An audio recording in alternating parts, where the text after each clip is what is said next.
了解和认清自己，才能胸怀韬略，事前要做到预定的计谋。观往一言来，知古一论今，是许多哲人一贯的主张。吉不先定，木人不正，事用不巧，是为忘情失道。意思是说，做事之前不提早确定好策略，那么在统帅部下的时候，很难能够使部下步调一致，做事情就不能巧妙的运用方法，很难能够轻松的完成。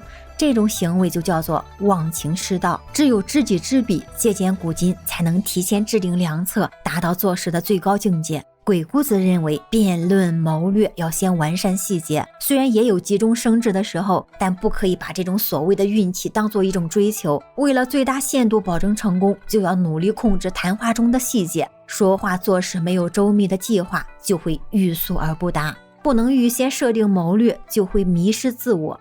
急躁的人遇到挫折，往往会容易心灰意冷，不能冷静的分析，接下来的行动也会连连的失误。对事情进行迅速的分析，并采取正确的对策，这是个人素养的表现。具备了这种高深的涵养，才能事业有成。古往今来的杰出人物，无一不是对细节格外的重视，提前准备材料，设计每一句话，甚至睡觉都琢磨，这是他们为此付出的艰辛努力。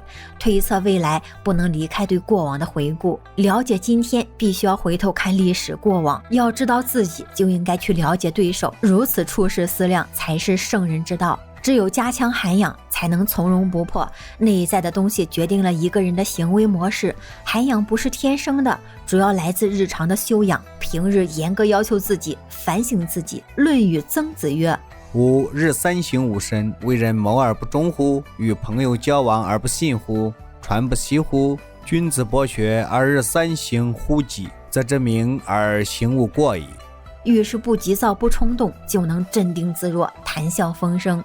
欲闻其声反默，欲张反敛，欲高反下，欲曲反愚，欲开情者，象而比之，以目其辞。欲擒故纵这个36计的重要计谋，在鬼谷子里面也有体现。要明白对方的意思，首先要倾听对方的讲话，自己要保持沉默。想要对对方敞开心扉，自己就需要毕生收敛。想要高调，必须先要低调；想要获取，就先要有所付出。这样的谋略是鬼谷子最重要的思想之一。这种谋略思想在现实各种斗争中可以有多种的运用。比如战国时期，张仪破坏了齐楚盟约，又获得了楚国的诚意，就是抓住了楚怀王的贪婪，虚言喻之，然后取之。当时秦国已经降服了魏国和韩国，准备大举东进齐国和楚国。齐国和楚国为了防御秦国的势力扩张，一起抵御秦国。为了拆散齐楚两国的盟约，秦惠王派张仪到了楚国。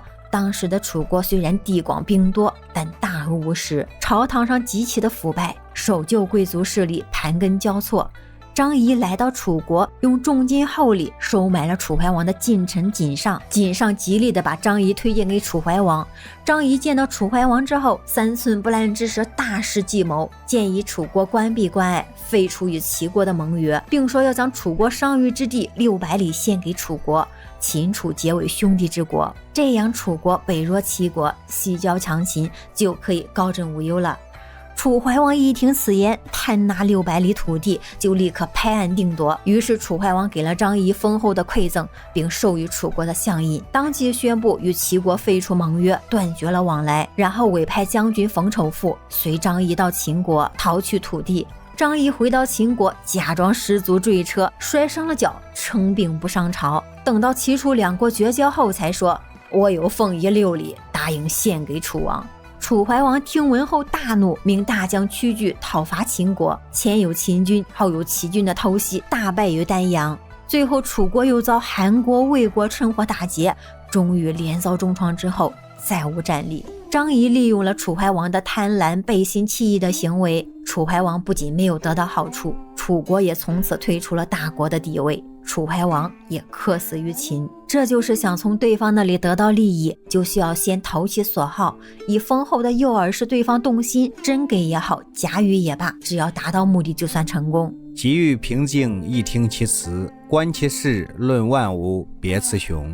虽非其事，见微之类。若探人而居其内，量其能，摄其意，弗应不失，如腾蛇之所止。若义之隐士，故知之识己，自知而后知人也。一个人的内心想法往往决定个体的言行举止，所以要留心观察一个人的兴趣爱好，明白他的真实意图，理解他的心思，才能投其所好，对症下药。人的内心变化万千，但即使再变也都是有迹可循的，只要有心揣摩，就能掌握其变化，进而掌握其心，控制其人，使其自愿的跟随，这就是灵活反应牧人的手段。鬼谷子认为，若是尚未掌握全局，就以圆略诱惑对方；掌握全局后，则以方略战胜对方。道德经上言：和其光，同其尘，其实也是一种圆融的处世道理。能容物者，物乃能容。有涵养的人不念旧恶，从而获得广泛的支持。矛盾往往因时而转移，总把思路放在过去的恩怨上，是不明智的表现。一个人若是自命清高，处事严苛，或者拒人于千里之外，或责难他人轻微小错，就会四面楚歌，到处树敌。当然，与人相处不可过于苛刻，也不可过于的亲近，一定要掌握分寸。我们常说对人要真诚，但也要坚持一定的原则。交朋友要宁缺毋滥，初次见面切忌交浅言深。如何对待别人的错误，这是学习方圆之略的重要问题。如果是别人打扰了自己，或做了对不住自己的事，很多人会表示愤慨，从而大发雷霆。这样做只会加深矛盾，使事情越来越糟。忍住一时的怒火，学会宽容别人，结局就会不同。宽容别人的过错，给予他人的理解和尊重，与人与己都有好处。俗话说，兵不厌诈，察觉对方有诈事，并不当面揭露，而是不露声色，抢先一步解决难题。这种做法就十分的高明，达到了鬼谷子所说的遇人也微，见情也急的境界。做人做事讲究诚信，不讲诚信就无法长久的立足。因此有时候的诈可以是机智，是谋略，它应用于为人处事，可以是你无我有，你有我优，你优我廉，但不应该是欺骗糊弄，这是我们要切记在心中的。这便是反应篇的参悟解读。接下来是鬼谷子内鉴篇。